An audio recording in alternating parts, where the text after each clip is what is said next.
These gangs and gang members have created a brutal and unrelenting trail of violence in Minneapolis. Federal and local investigators this afternoon highlighting a year's worth of action against gangs. Today, officials announced federal indictments against 45 Minneapolis gang members. And they say their work is far from over. Let's get out live to Karen Scullin. Karen, these charges have been a long time in coming. Right. The investigation took about a year. The 45 or so arrests, just 48 hours. Feds and local law enforcement working together to rid Minneapolis of gang crime by breaking up the three primary gangs, the Highs, the Lows, and the Bloods. Now, the 45 include indictments for 20 shootings and 7 murders. There are numerous photos included in the indictments as evidence, some kind of showing alleged gang members pointing and shooting guns. Also, Fox 9 has video of a homicide scene mentioned in those court papers. It was outside Williams Pub in Uptown in April of 2022. Federal prosecutors say it was the Bloods who physically attacked, shot at, and murdered a man outside of the pub. For years, we heard Minneapolis gangs were actually very loosely organized with no real hierarchy.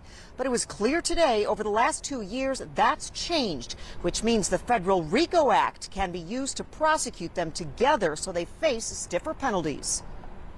The indictments, including the Highs indictment, sets out in plain terms a list of allegations that tell a scary story about gang violence in Minneapolis.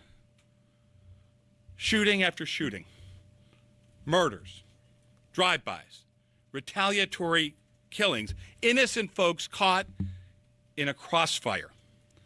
The indictment lays it all out. For far too long, the shootings and violence detailed in these indictments has been normalized, as has the impact and harm that is suffered by our most vulnerable residents.